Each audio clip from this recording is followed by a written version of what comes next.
Eu fiquei 18 anos sem ter contato com meu pai biológico, e depois eu convivi com ele 2 anos e ele faleceu. Que lição você mais tira dessa história paterna inteira com ele? Eu nunca tive a escolha, né? Nunca tive o poder da decisão. Eu não fui capaz de me abrir totalmente. Eu trouxe para essa relação a mágoa. Eu sou Éden Davanzo, marido, pai, empresário e o maior empreendedor familiar do Brasil. E juntos nós vamos conhecer histórias incríveis, porque família é tudo.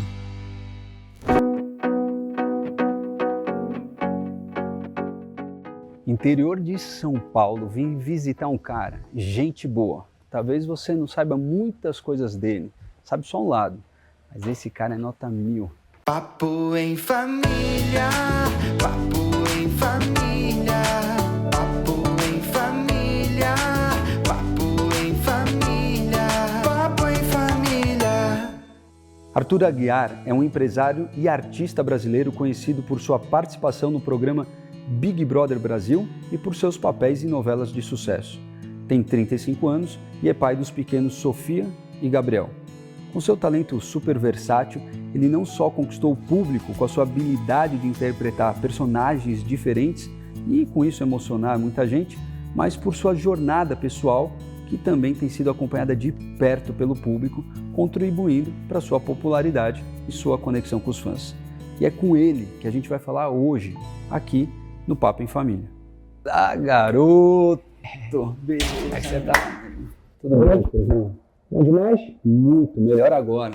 Boa. Obrigado, meu amigo. Quando eu chego na tua casa, trouxe um presentão para você. Não sei se você Coisa gosta boa. de café. Ah, gosto demais. Nossos apoiadores, a família Leblanc, preparou com carinho Que nosso legal. presente do Papo em Família para quando você estiver no momento de cafezinho, aí você lembrar da gente, Nossa, conectar coisa com a boa. família. E fala uma coisa, o que faz um carioca sair do Rio de Janeiro, da praia, e vir buscar paz nisso? Isso daqui é uma paz. Ah, isso aqui é bom, né? Eu gosto, cara. Eu gosto de coisa assim bem... Acho que minha vida já é muito agitada, eu tenho que chegar em casa e tenho que desligar. Sabe? Tem que ser silêncio. Apesar que eu tenho uma criança, agora um bebezinho de 2 Então. meses, né? Mas mesmo assim, tipo... Mesmo na loucura, eu preciso ter esse momento de paz, essa sensação de respirar, assim. Então eu sempre procuro lugares assim. O campeão do BBB 22 é você, Arthur Aguiar!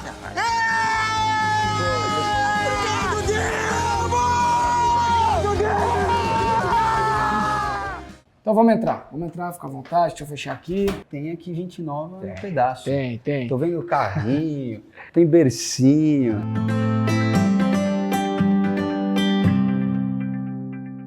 Já que a gente falou em criança, quantos anos que eles estão? Sofia, 5 anos, Gabriel vai fazer 3 dia 7 de maio. Tá tudo muito novinho. Agora me fala uma coisa, falando em criança, quem era o Arthur criança? Porque quando, Que sentido? quando eu te olho, Ah, as pessoas não imaginam o Arthur na vida real, sim, que é resultado da criança, daquela criança. sim. E as pessoas nem sonham o quanto a tua atitude infantil, porque você começou a trabalhar cedo, você era um atleta, Isso. muitos eu acho que nem imaginam. E eu te acho muito persistente, era uma criança ousada, pelo pouco que eu sei da tua história. Aham. Quem que era aquele moleque, Arthur? Assim, qual era a tua principal característica quando garoto? Não sei se é a minha principal, mas uma delas com certeza era a determinação. Eu sempre fui muito determinado, muito focado, muito persistente, muito corajoso, muito ousado, desde pequeno, assim, né? Fui atleta de natação há muitos anos, comecei a nadar bebê. Minha mãe é professora de educação física, mais especificamente natação, né? Para bebê. Então imagina, comecei muito cedo. Com 6 anos eu me federei e fui federado até meus 19. Então foram aí 13 anos aí. Muito tempo Muito tempo, como atleta. como atleta. Aí com 19 que eu fiz a transição de carreira para ator. Agora, tem essa história inusitada da Xuxa, que você, garoto, foi lá na Xuxa pedir patrocínio. 10 anos. Só que essa história não é só sobre patrocínio. Como que foi essa loucura com 10 anos e você que teve a ideia? Ah, eu queria chamar o Arthur o Arthur Queiroga. Vem cá, Arthur. Ele faz natação no Grajaú Tênis Clube e o clube não paga nada pro Arthur e ele precisa de um patrocinador, ok? Na verdade, essa história, eu acredito que ela é muito mais sobre você ter convicção e acreditar nos seus sonhos, né? Ter muita fé também, ter persistência.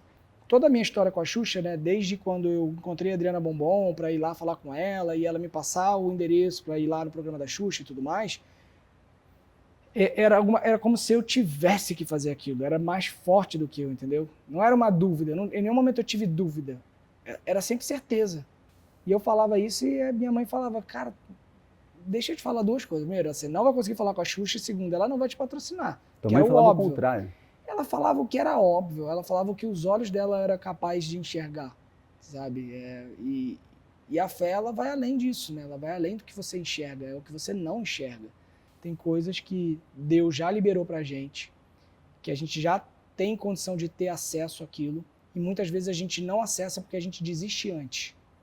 Então, dentro dessa história da Xuxa, eu acredito que esse encontro com ela já estava determinado, já era para acontecer. O que ia definir se ia acontecer ou não era o quanto eu ia insistir para ele acontecer, era o quanto eu estava disposto a pagar o preço de esperar o tempo que fosse necessário, até além do limite, para que eu pudesse acessar aquela promessa que foi colocada dentro de mim. Qual era a tua referência de família?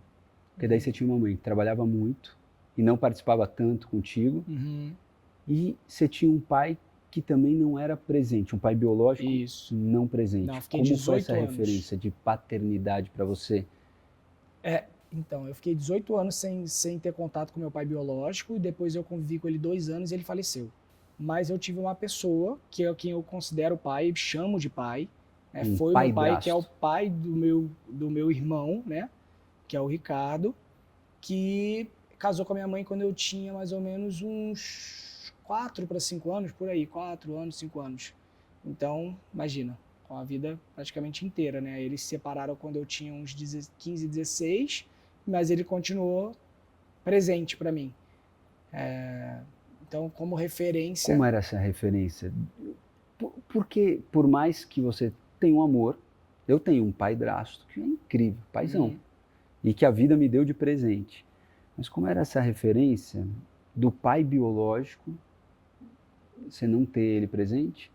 Tinha alguém que substituiu? Você tinha algum conflito? Você queria conhecer teu pai? Ou você tinha? Queria. Ou isso te deu até revolta, assim, Não, durante não. a fase da tua vida? Queria, sempre quis conhecer.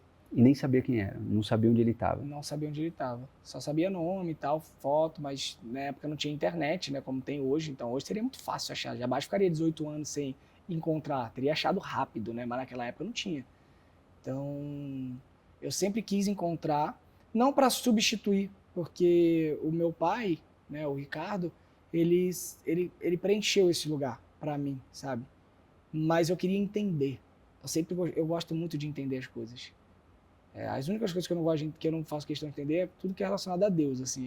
Eu abro mão do entendimento, mas de pessoas eu quero entender. Eu tenho vontade de sentar, sempre tive vontade de sentar e conversar com ele. Cara, por quê? O que houve? O que aconteceu? Então eu tive essa oportunidade onde eu convivi com ele 2 anos e depois ele acabou falecendo. Ele teve uma complicação, teve um problema, foi para o hospital, teve uma complicação no hospital e acabou falecendo. O resumo da história foi essa. E eu não consegui me despedir dele. Queria ter falado coisas que eu não falei, queria ter pedido desculpa por coisas que eu não pedi, queria ter conhecido mais e acabei não conhecendo. Mas acho sim que ficou uma lacuna, né? Porque por mais que eu tivesse um padrasto que eu considero pai e chamo de pai, ficou um abandono, né? Então, isso não, quando vem uma outra pessoa e preenche esse lugar, não compensa o abandono que aconteceu. Existiu um abandono. Uma coisa é você ter um pai, e aí você ter um padrasto que também é presente e tá ali. Outra coisa é um pai que te abandona, de certa forma, né? Então, fica o buraco do abandono. E aí vem ele preencher um outro buraco, mas ainda assim fica um buraco, né? Como era a questão da tua mãe nisso tudo? Com relação ao teu pai biológico, te impulsionava de conhecê-lo? Não. E você trocava uma ideia com ela para falar essa tua vontade? A gente nunca conversou muito sobre isso enquanto eu era criança, adolescente. A gente conversou isso depois que ele faleceu, que foi quando eu contei pra ela que eu tinha convivido com ele durante 2 anos. Porque esse Ela não tempo, sabia? não, eu preferi não contar pra ninguém sabia, que é a Por quê? questão do sonho. Como que eu vou tentar explicar para as pessoas algo que só diz respeito a mim? Eu não queria pessoas à minha volta falando sobre ele, dando opinião sobre o que eu deveria fazer ou deixar de fazer, como eu deveria tratar, como eu deveria falar, o que eu deveria perguntar. Não faz sentido, isso é uma questão minha. Sou eu com ele. Então eu fiz questão de isolar esse acontecimento da minha vida. Ninguém sabia. Isso, por um lado, foi bom, e o lado negativo foi que quando ele passou mal e foi para o hospital, as pessoas só tinham o meu telefone, e quando aconteceu isso, o meu telefone parou de funcionar. E eu só descobri que ele tinha falecido por mensagem de voz. Eu só soube no pós. Ele passou mal na sexta, na hora do almoço, depois que meu telefone já tinha parado de funcionar. Eu voltei de viagem na segunda, e ele faleceu, se eu não me engano, no domingo. Então, na segunda, quando eu voltei de viagem, fui lá na loja, né, da telefonia lá para poder consertar meu telefone, entender o que aconteceu, porque eu fiquei sem sinal, fiquei zerado. Troquei o chip e tudo mais, aí eu vi que tinha um monte de mensagem de voz. E aí eu fui ouvindo as mensagens de voz e fui acompanhando desde o momento que ele passa mal, que ele é internado. Todo o estado por mensagem de voz. Horrível, né? Óbvio. Que lição você mais tira dessa história paterna inteira com ele? Tem uma coisa que eu me arrependo muito da minha relação com ele, e que eu tirei como lição, que é quando eu encontrei com ele, esses 2 anos que eu convivi com ele, eu não fui capaz de me abrir totalmente. Eu trouxe para essa relação a mágoa dos 18 anos longe. Então eu cheguei nessa relação muito duro, muito enrijecido, assim. Porque a gente sempre acredita que a gente vai ter tempo, né? Então na minha cabeça aos poucos eu vou me soltando. Aos poucos as coisas vão se ajeitando. Só que a gente não sabe quanto tempo a gente tem, né? E eu não tive tempo.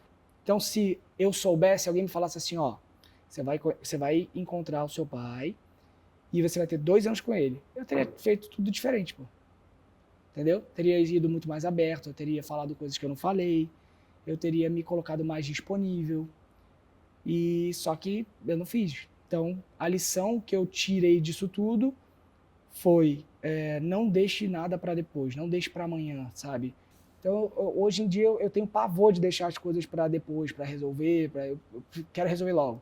E quando eu tenho algum problema, alguma situação, eu não penso mais tipo, daqui a pouco a gente se acerta, daqui a pouco isso resolve, aos poucos vai se ajustando. Não, vamos ajustar logo, vamos resolver. Eu fico um pouco desesperado com isso, entendeu? Para não perder tempo. E deve ter um monte de caso de gente que está lá do outro lado e passou ou passa por uma situação dessa, não sabe quem é a mãe ou quem é o pai. Para essas pessoas, no teu caso, na tua opinião, é melhor? Vai lá, descobre o que aconteceu, tira isso de dentro, acho, cara. do que ficar a vida inteira, também não acho. quero mais saber. Porque eu acho que você tira a dúvida, né? Eu sei que tem muitos casos de pais e mães que não querem mesmo. Então, o filho vai lá procurar, né? E o pai ou a mãe fala, cara, eu não quero ter contato, não quero e tal. Mas eu sempre penso que isso é uma questão, isso é muito mais da pessoa do que seu, entendeu? Então, vai lá, faz a tua parte, tira isso do teu coração. Se você chegar lá, disponível, coração aberto, e o teu pai e a tua mãe biológica não quiserem ter contato com você, isso é um problema deles. Você fez a tua parte. E aí isso é uma correlação que eu faço com o perdão. Quando você libera o perdão para uma pessoa, ou você pede perdão para uma pessoa e essa pessoa não aceita o teu perdão, é sobre ela, não é sobre você. Você pediu perdão, você se colocou nesse lugar do reconhecimento, né, do seu erro ou da sua falha. E se ela não quer te perdoar, é uma questão dela, não é mais sua, não está sobre o seu domínio. Então, se você tem um pai ou uma mãe biológica e você tem dentro de você o desejo ou uma dúvida do porquê que isso aconteceu, porquê que te abandonou, na minha opinião, vale muito mais a pena você ir lá e se colocar disponível para entender. Se ainda assim, lá, essas pessoas não quiserem falar com você, eu acho que você tem que voltar com, tipo, eu fiz a minha parte e essa é uma questão que eles têm que resolver. Até porque o perdão talvez não é sobre os dois, mas é sobre você liberar alguma coisa daqui de dentro. Né? O perdão é sempre sobre você. É sobre você. Tipo assim, quando eu falo eu te perdoo, eu tô liberando isso da minha vida, sabe? Cara, eu te perdoo. E quando eu vou te pedir perdão, ó, eu quero te pedir perdão por isso, por isso, por isso, por isso, por isso. Se você vai me perdoar, já é outra história, cara. Eu liberei esse perdão, entendeu? Agora, me diz uma coisa. O perdão individual Ah, já é difícil perdoar. Difícil, é um trabalho difícil. interno. Mas quando é um perdão individual, você tem alguém, você tem uma história. Quando é um perdão coletivo? Vou te explicar por que eu estou te perguntando isso. Uhum, Quando o povo te julga. uhum, Você é um cara que eu falo, tem uma inteligência emocional e tem que ter, absurda. uhum. A parada do cancelamento, velho. Cancela, julga, pré-julga, sem saber a verdade da história. Uhum. Como que você lidou com perdão coletivo ou desculpa coletiva em situações que te pré-julgaram, te cancelaram e depois você fez lá do cancelamento, acho que você deu uma grande reviravolta. Como que você trabalha isso dentro de você? Porque para mim às vezes é difícil isso. Eu acho que para muita gente lá dentro também. Como que você enxerga a crítica, o julgamento sem fundamento? Eu acho que incomoda, né? Dói. Você ser julgado em massa, independente do seu erro, se foi, se não foi, o quanto foi, qual o tamanho dele, dói. Se falar que não dói, vou estar mentindo. Mas eu acho que ao longo do tempo você vai entendendo o que faz sentido, o que não faz sentido, o que você pode fazer com isso, porque esse lance do cancelamento, de fato, assim, que as pessoas falam cancelar, a única pessoa que pode me cancelar é Deus. Ninguém tem o poder de me cancelar. As pessoas podem fechar algumas portas, elas podem me tirar de alguns lugares. E outra, quando essas portas todas se fecham, Deus vai arrumar um jeito de abrir portas em lugares onde não tinham. Se ele entende que teu arrependimento é genuíno, que aquilo foi importante para que você aprendesse algo e você de fato aprendeu, cara, não tem como. A única chance da sua vida não andar de novo é Deus falar assim, ó, realmente, ó, acabou. Mas aí, na minha cabeça se ele falar acabou, ou ele vai ou eu vou morrer, ou ele vai me levar para um caminho de aprendizado, um deserto, onde eu vou ter que aprender alguma coisa e depois ele vai me levantar. É o que você falou, a vida é um aprendizado. Você é o Arthur de hoje, Sim. que não foi de ontem, nem moleque, nem nada. Hoje você é muito mais forte no relacionamento. O que hoje você não comete de erro que talvez um dia você já cometeu dentro de uma família ou de um relacionamento? Acho que guardar para mim o que eu penso. Antes você guardava? Eu demorava um pouco para falar algo que eu julgava que era necessário. O que eu estava sentindo, o que eu estava pensando. Acho que hoje eu sou mais objetivo, sou mais direto. Talvez até por causa daquele moleque, dessa história que você contou, você guardava num relacionamento do teu pai, guardou ali. Você era muito de assumir a responsabilidade? Você é muito responsável? Sou. De assumir, deixa aqui comigo. Sempre fui de fazer tudo sozinho. Foi um pouco talvez por causa da tua trajetória? Te vejo jovem aqui, morando fora da tua cidade, de onde você nasceu, cuidando das tuas coisas. Eu acho que eu sempre fui muito desprendido. Desprendido das coisas, ou das pessoas, ou das pessoas também? Eu acho que infelizmente eu fiquei desprendido das duas coisas. Das pessoas também. É. O que faz você desconectar? Acho que talvez a vontade de não se decepcionar, de não se frustrar, de não colocar expectativa. Agora, como que você divide a relação pai, mãe, marido, mulher e filhos? Porque eu vejo que você é um pai super presente. Uhum. Independente de um relacionamento não dar certo ou dar certo, como não usar a criança de escudo e como você consegue ser um pai tão presente? Eu acho que o não usar a criança como escudo, ela acontece a partir do momento que o meu foco é 100% ela. Se o foco for 100% a criança, você nunca vai usar a criança como uma moeda de troca, porque eu não tenho interesse nenhum em atingir a outra pessoa. Eu tenho interesse no que é melhor para minha filha, nesse caso. Tenho interesse em estar com ela, em me beneficiar com isso. Então, eu não estou nem aí para outra pessoa do que eu posso fazer para atingir ela, para complicar, isso não faz sentido na minha cabeça, entendeu? Então, se o foco está na minha filha, nesse caso é filha, o que eu posso fazer para estar mais com ela, para deixá-la mais feliz, para ensinar coisas que eu acho que fazem sentido, para dividir o meu tempo melhor, criar memórias afetivas, criar tempo de qualidade. O que eu posso fazer? Então, meu foco tá para isso. E quando o Gabriel veio, né, quando a gente ficou sabendo que ele viria, que ela estava grávida, eu estava num momento muito complicado, muito complexo. E estava pivotando, né, como o Kepler mesmo gosta de falar. Estava pivotando de carreira. Então, não é opcional. Hoje eu olho pro Gabriel e eu lembro da minha mãe. Eu falo, cara, tudo bem, eu não tô na condição da minha mãe, eu já tenho uma condição muito melhor do que a minha mãe tinha, mas ainda assim não é opcional eu não fazer isso agora, porque eu entendo que essa fase do meu filho é só agora, não vai voltar, ele só vai ser bebê uma vez, mas ele vai ser meu filho para sempre. Eu entendo que é muito melhor eu ter tempo de qualidade com ele e entregar o que ele precisa, do que eu ter um monte de tempo, tipo, ficar em casa, trabalhando de casa e nem dando atenção para ele só para falar, não, tô junto, estamos aqui no mesmo ambiente, vejo ele o tempo todo, mas não tô com ele. Então, eu prefiro ter o tempo de qualidade, estar com ele, olhar para ele, brincar com ele, dar banho nele, trocar a fralda dele, botar para dormir, tá junto, do que só falar que eu tô, e aí, ó, tô... E sem culpa. Se eu falar que não tem um pouquinho de culpa, eu vou estar mentindo, cara, porque às vezes, pra eu sair assim de manhã cedo, dói, assim, eu falo, puta, velho, não vai voltar. Eu penso isso também, eu falo, cara, essa fase não vai voltar. Mas eu coloco Mas a na balança. oportunidade às vezes também não. É isso, aí eu coloco na balança, eu falo, porra, mas também é por ele, sabe? Eu sei que ele não tá me pedindo. Talvez se ele pudesse me pedir, ele falaria, pô, fica comigo, sabe? Fica comigo, não vai hoje não, se ele pudesse falar. Mas isso é só por uma fase, é só por um período. Isso não vai ser minha vida para sempre, isso é uma fase. É o agora. A gente se dedica agora, faz mais, e daqui a pouco a gente começa a desacelerar. Conquista o que a gente deseja e começa a desacelerar para viver um outro momento. Não é tipo engessado, vai ser isso para sempre, entendeu?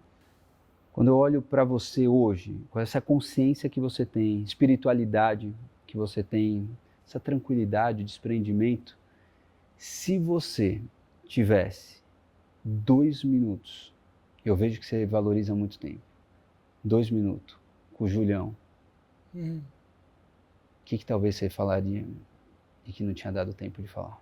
Eu teria feito menos questionamentos e teria aproveitado mais os momentos que a gente teve junto, vivido mesmo, e não ter feito tantas perguntas e tantas, sabe? Tanto tipo, mas por quê? Mas por que você não fez isso? Por que você não deixou? Eu acho que eu teria vivido mais. Cara, vamos aproveitar. Me fala mais sobre você. Deixa eu te conhecer. Eu acho que eu quis muito mais entender o passado do que saber quem ele era. E se eu pudesse, eu gostaria de saber quem ele era. O que ele gosta? Eu não sei o que ele gostava de comer, não sei o que ele gostava de fazer, não sei os lugares que ele gostava de ir, não sei. Então, eu acho que se eu tivesse 2 minutos para falar para ele, primeiro eu iria pedir desculpa por ter sido tão duro com ele. E segundo, eu iria pedir para que ele falasse, me contasse quem ele era, o que ele gostava de fazer, o que ele gostava de comer, onde ele gostava de ir, o que fez ele ser a pessoa que ele era. Eu acho que eu iria para essa linha, se eu tivesse a oportunidade de encontrar com ele novamente. Acho que primeiro eu pediria perdão, pediria desculpa pela maneira como eu conduzi, e segundo, eu queria saber dele, menos falar sobre mim ou querer saber sobre o passado. Coisa boa, amigão. Até porque a gente tem que valorizar o que a pessoa é, e se você não teve essa oportunidade de saber quem o Júlio é, tenho certeza que milhares, mas milhares de pessoas hoje, inclusive de outros países, da África, puderam conhecer quem você é. Não o que você faz, o que você fez, não o que só a câmera mostra, um corte mostra. E eu tenho certeza que, assim como eu, tem muita gente falando assim, caraca, que cara legal, meu. Então, muito obrigado, porque a gente teve, claro, é uma jornada inteira, reduzida aqui em tão poucos minutos, a gente soube quem você é. Obrigado. E a gente não perdeu esse tempo. A gente usou esse tempo que a gente tinha aqui para saber quem você é. Dá um abraço aqui, meu amigo.